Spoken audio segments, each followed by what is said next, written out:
Hello friends, welcome once again in another video lecture of Easy Life Science. Here I am talking about enzyme inhibition. So please subscribe my channel Easy Life Science. Like my video, share it to your friends and don't forget to press the bell icon so you'll get the notification of my newly uploaded video. So here I am talking about reversible inhibition. The reversible inhibition may be of three types: competitive, non-competitive and uncompetitive. So let's start.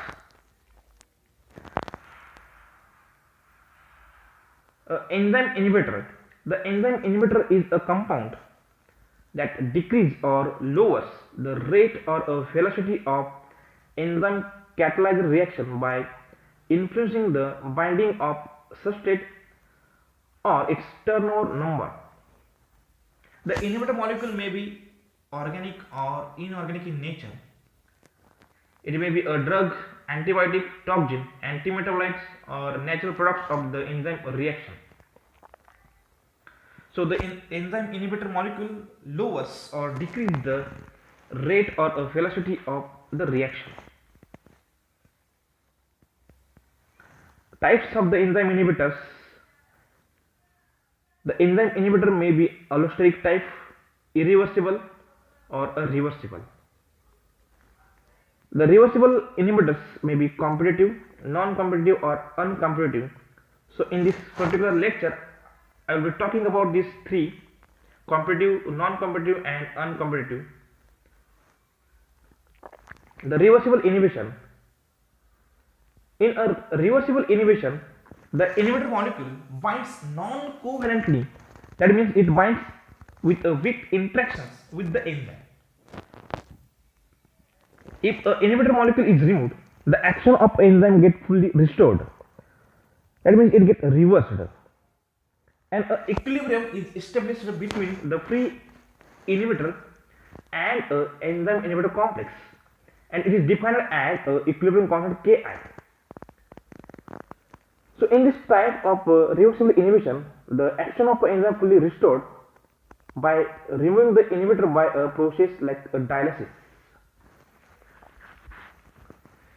The reversible inhibition may be of three types: competitive inhibition, non-competitive and uncompetitive. So first, that is a competitive inhibition. In a competitive inhibition, there is a competition or there is a race in between a substrate and an inhibitor. Substrate is a molecule on which there is a activity of an enzyme. After activity of enzyme on a substrate, there is a formation of a ES complex, that is a enzyme substrate complex. Further, the substrate gets converted into a product. Substrate gets bind to a particular site known as an active site to the enzyme. So in this inhibition, there is a competition in between a substrate molecule and an inhibitor molecule for binding to the active site of enzyme. Because the substrate and inhibitor are closely resembling to each other. It means the inhibitor molecule is identical in a structure to that of the substrate molecule. So instead of a binding of a substrate to the active site of a enzyme, there is a binding of an inhibitor. So no reaction will be formed. So reaction gets inhibited. But this inhibition can be reversed by increasing a concentration of a substrate. The degree of inhibition is depends upon the concentration of a substrate and the concentration of a inhibitor molecule.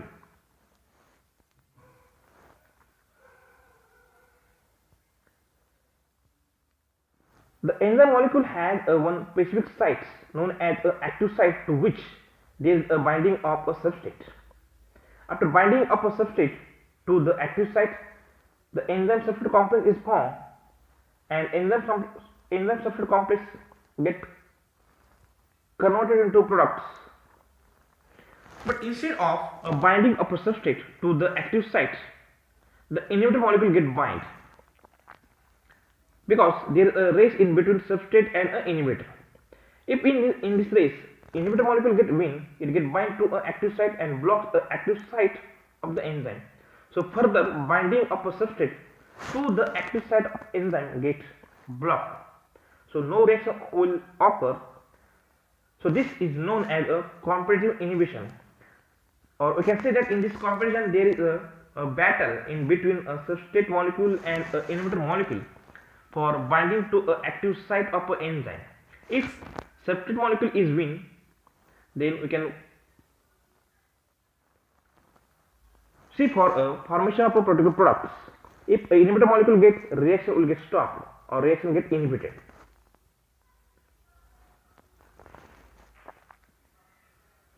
So here are the two plots. This is a double reciprocal plot and this is a normal plot. Basically the two terms are most important for this plot. In a competitive inhibition, the velocity of reaction gets decreased. The Km value and a Vmax value. In this normal plot, the x-axis, there are the values for a substrate concentration shown by a K. On a y-axis, velocity of a reaction shown by a V0, or V0 is a initial velocity, and a Vmax is a highest velocity of a reaction. This is a line when there is a no inhibitor, means a enzyme substrate reaction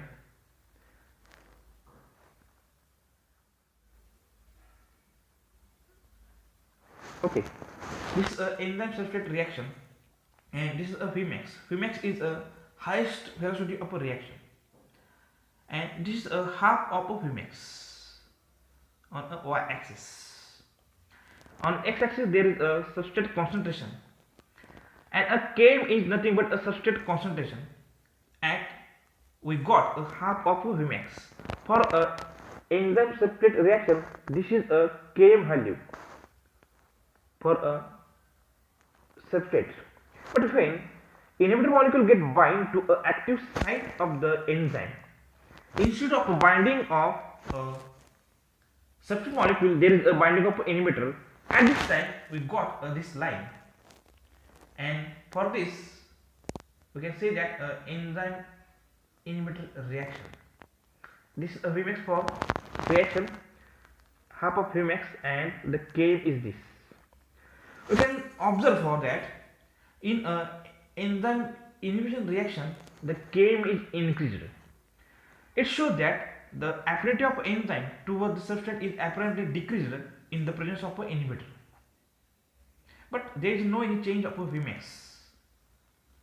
You get a clear idea by observing this graph. This graph is known as a double reciprocal graph or a plot.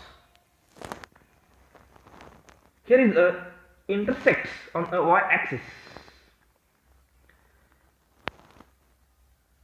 This slide shows at time of inhibitor and this at time of no inhibitor. Same volume of Vmax, that means Vmax is not changed, but at time of inhibitor the Km get decreased. Sorry, Km get increased. So some examples are here. The malonic acid is a competitive inhibitor of a succinate dehydrogenase. In a tricarboxylic acid cycle or a TCA cycle, the enzyme, that is a succinate dehydrogenase, is a major enzyme which normally forms a fumaric acid by using a substrate that is a succinic acid. Which means the enzyme succinate dehydrogenase acts on a substrate succinate. The succinate gets converted into a product that is a fumarate. I mean, this is a normal substrate and this is a product, and succinate dehydrogenase is the enzyme. But the malonate is the competitive inhibitor of the enzyme succinate dehydrogenase, because these two molecules, that is a substrate and the inhibitor, are looking same or identical in their structure. So in the reaction, the inhibitor get bind to the active site of the enzyme succinate dehydrogenase and it blocks the binding of a succinate, so no fumarate is formed. So reaction gets stopped, and this is a competitive inhibition of a succinate dehydrogenase by a malonate.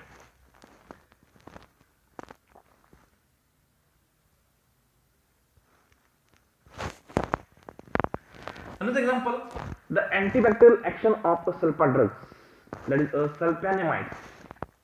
The sulfonamides is an antibacterial drug that kills the bacteria. And this sulfonamides, it is a structural analog of a PABA. PABA means a para-aminobenzoic acid. In a bacteria, the folic acid molecule or a folic acids are synthesized from a precursor, that is a PABA. So PABA is there as a precursor, and from that PABA there is a formation of a folic acid. But the enzyme dihydroxysterase synthase, this enzyme get competitively inhibited by a sulfonamides, because the sulfonamides and a PABA are similar in their structure. During a reaction in a bacteria at time of a folic acid synthesis, instead of a PABA is a substrate for a dihydroxysterase synthase. Instead of a PABA, the sulfonamides get bind to a active site of the dihydroxysterase synthase enzyme, so it blocks actual binding of a PABA, so no folic acid is formed. And as folic acid is not formed in a bacteria, because of a lack of a folic acid synthesis, the bacteria get killed. So the sulfonamides are an antibacterial agent which kills a bacteria. So we can say that the sulfonamides is a competitive inhibitor of the enzyme dihydroxysterase synthase.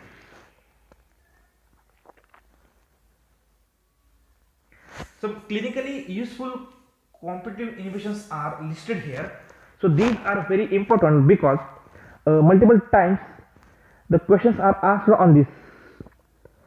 So take a screenshot of it and remember all the things that I am going to explain you. The first inhibitor or first drug, that is statins. It is usually in drugs, that is atorvastatin and simvastatin. And these statin containing drugs acts by inhibiting 3-hydroxy-3-methyl glutaryl coenzyme A reductase. This is the name of enzyme, HMG-CoA reductase. I will repeat it once again, 3-hydroxy-3-methyl glutaryl coenzyme A reductase. 3-hydroxy-3-methyl glutaryl coenzyme A reductase. This is the name of enzyme, and this enzyme get competitively inhibited by a statin drug. And the enzyme, that is HMG-CoA reductase, get bind by a statin, so that they reduces cholesterol synthesis. So statin drugs are used to decrease a plasma cholesterol level, because the statins are competitive inhibitors of HMG-CoA reductase. This is a rate limiting enzyme of cholesterol synthesis in a mevalonate pathway. The mevalonate pathway is responsible for synthesis of a cholesterol, but in this pathway the enzyme, that is HMG-CoA reductase, get competitively inhibited by statin drugs. So thereby they blocking a conversion of HMG-CoA to a mevalonic acid.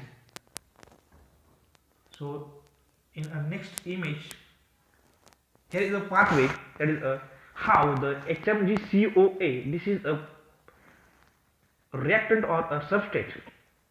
On this substrate, the enzyme HMG-CoA reductase acts, and this HMG-CoA get converted into mevalonate and mevalonate to a cholesterol. So statin drugs competitively inhibit the HMG-CoA reductase and inhibit the binding of HMG-CoA to the active site of HMG-CoA reductase enzyme, and no further formation of malonic acid and no formation of cholesterol. So the statin drugs inhibit the synthesis of a cholesterol. So another example is there, that is allopurinol. This allopurinol is effective in inhibiting xanthine oxidase activity.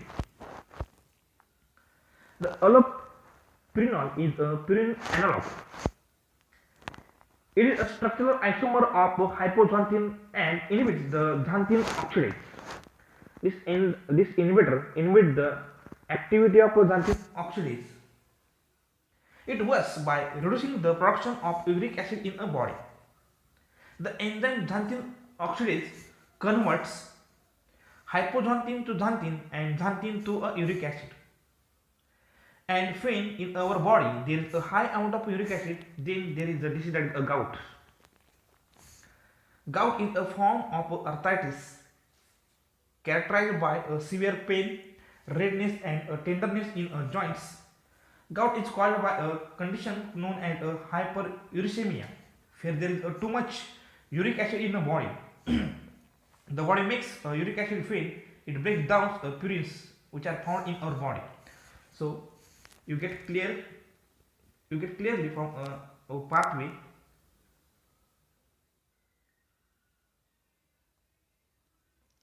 Here the purine catabolism pathway is there. The purine get converted into hypoxanthine and hypoxanthine to a xanthine through action of enzyme xanthine oxidase. And xanthine get breakdown into a uric acid. The crystals of uric acid are saturated in a joint, so there is a gout. But the allopurinol, it is a competitive inhibitor of the enzyme xanthine oxidase. So it inhibits a binding of a xanthine to a xanthine oxidase. Instead, it binds allopurinol. This is an inhibitor. So the further reaction gets stopped. No uric acid is formed, and no gout will be there. So this is action of this allopurinol.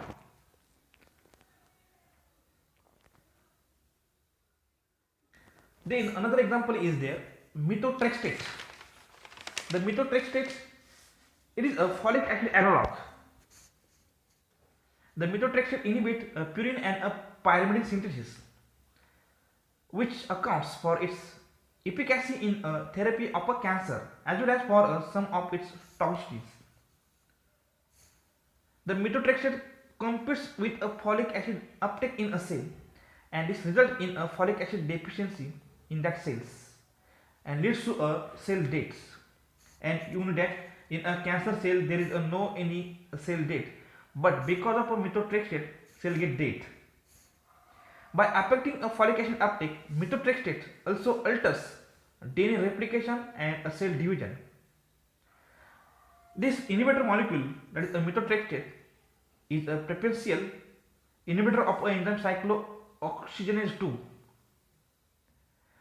This inhibitor interferes with the way your body breaks down waste or break down a folic acid.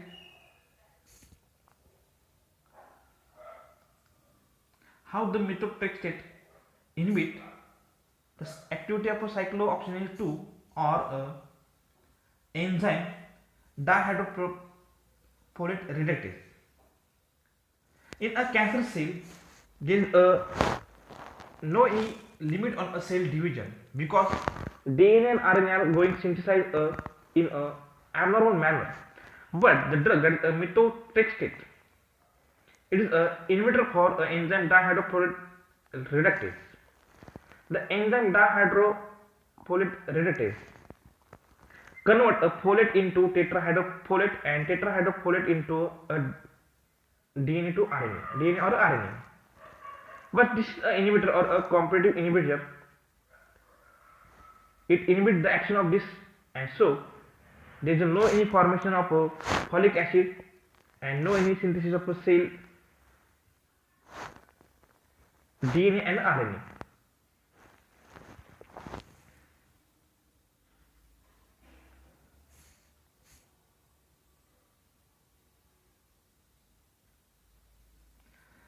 so drug, that is captopril and enalapril. The captopril blocks the conversion of angiotensin first to angiotensin second and prevent the degradation of vasodilatory prostaglandins, thereby inhibiting vasoconstriction and promoting a systematic vasodilation. This captopril is an inhibitor of angiotensin converting enzyme, that is ACE, which is widely used as an antihypertensive agent. In addition to its ability to reduce blood pressure, captopril has a number of other biological activity. This drug is used for to lower the high blood pressure.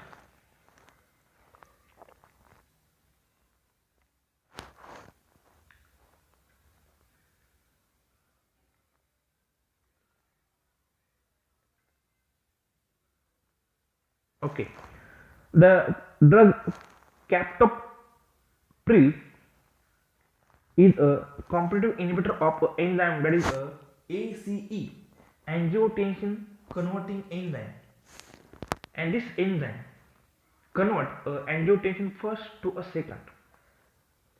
This is an inhibitor molecule and this is a substrate for this enzyme ACE, that is angiotensin converting enzyme.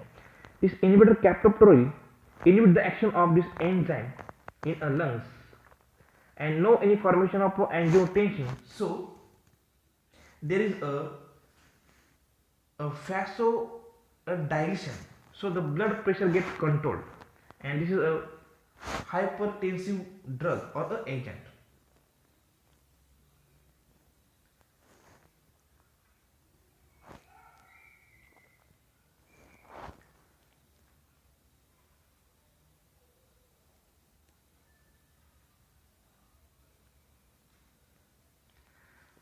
Another drug is there, dicomarol, and this dicomarol or Dicomarol is a naturally occurring drug that depletes the stores of a vitamin K, similar to a warfarin.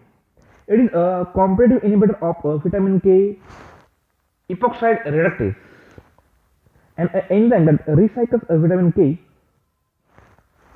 thus causing a depletion of active vitamin K in the blood, thus prevents the formation of the active form of prothrombin and several other coagulating enzymes. So these are the some Useful competitive inhibitors used as drugs.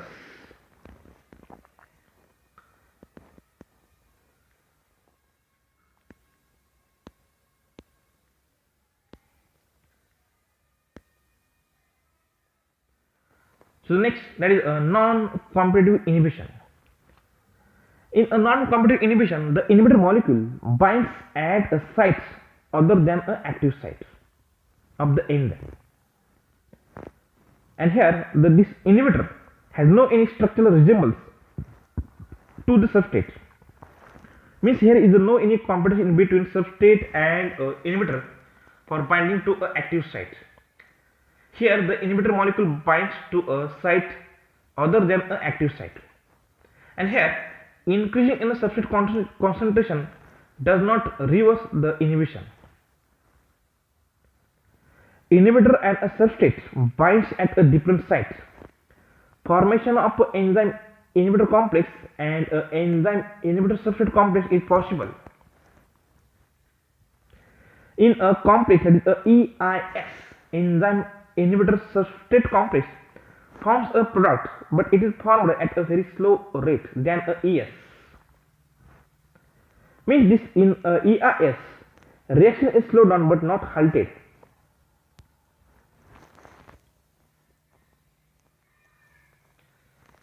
So in a non-competitive inhibition, substrate molecule normally binds with active sites of the enzyme and forms the products. But the inhibitor molecule binds a site other than an active site of enzyme known as a allosteric site. This is a allosteric site and this is an active site. And this inhibitor molecule can bind with a ES or a pre-enzyme.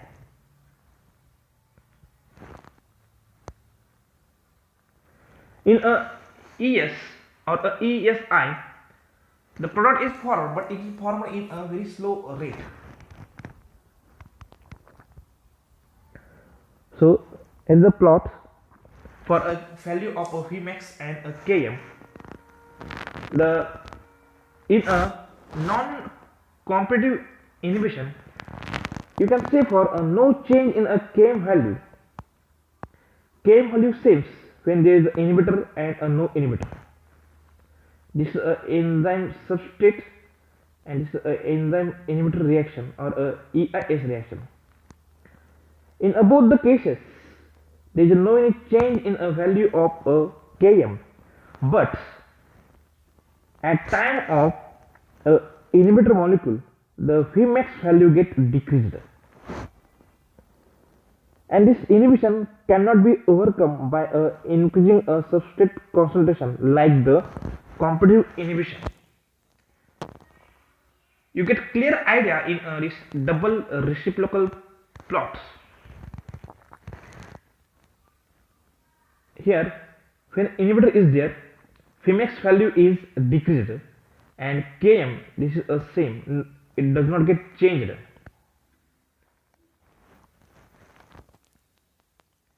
Some example of non-competitive inhibitors are there.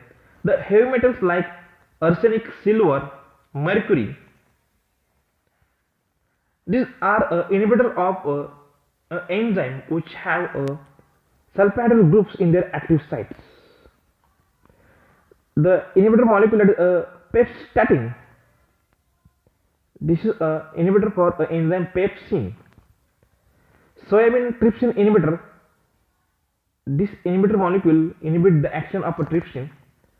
Ethanol or narcotic drugs for enzyme acid phosphatase.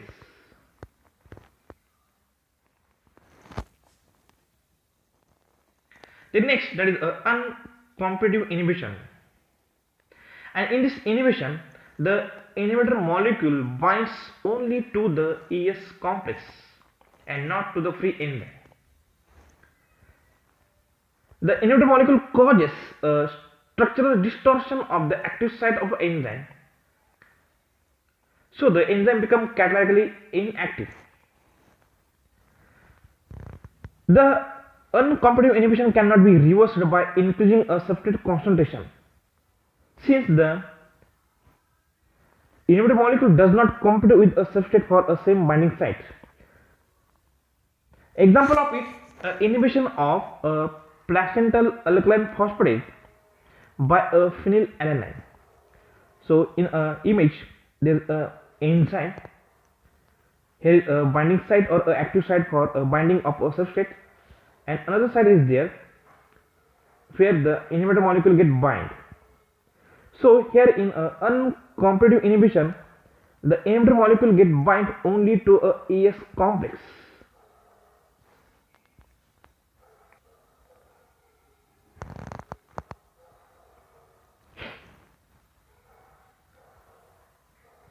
Here is the plot. In uncompetitive inhibition, both the value get changed. Vmax also get changed and Km also get changed when there is an inhibitor. In this case, inhibitor molecule has no affinity for a free enzyme. This is a double reciprocal plot. Inhibitor molecule binds only to the enzyme substrate complex.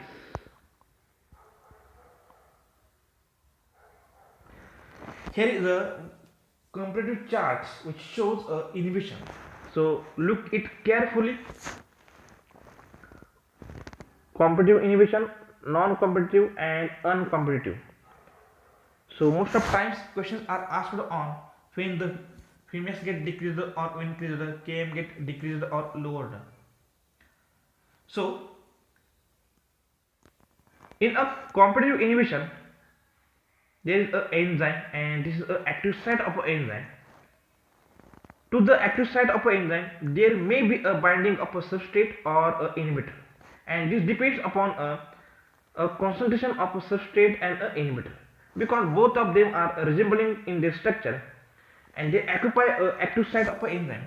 If the concentration of a substrate is more, it occupies a active site, normal product are formed.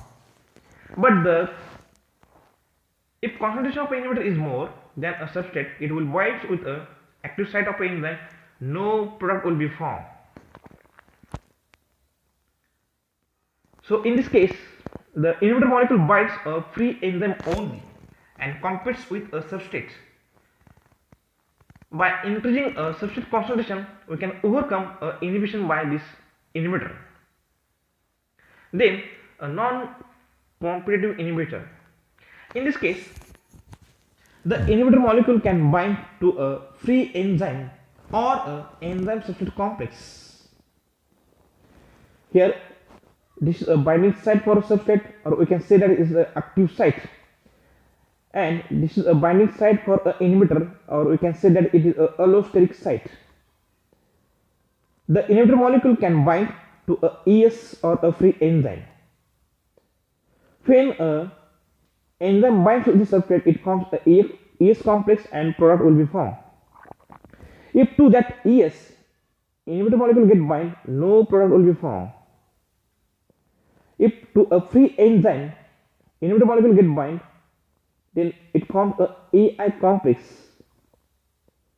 and to a EI substrate molecule will get also bind, but no product will be formed or formed in a very slow rate.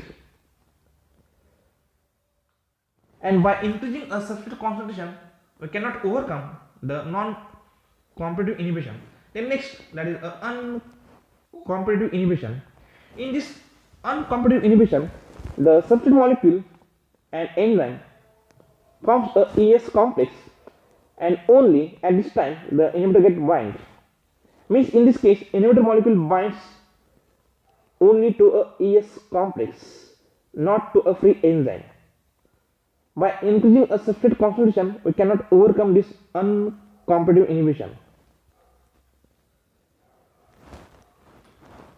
So here in this chart, we can see for changes in a Vmax and a Km values. In a competitive inhibition, Vmax remains unchanged, but Km get increased because it shows a less affinity of an enzyme towards its substrate because inhibitor is there. In a non-competitive inhibition, Vmax get decreased, Km remains unchanged. And in uncompetitive inhibition, both the value, that is Vmax and Km get decreased. So dear student, these all terms are very important on this values. Questions are asked on multiple times in various exams. So take a screenshot of it. Thank you for watching me.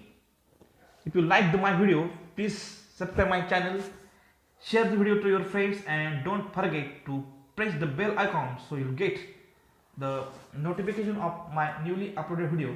In the next video, we'll be talking about irreversible inhibition.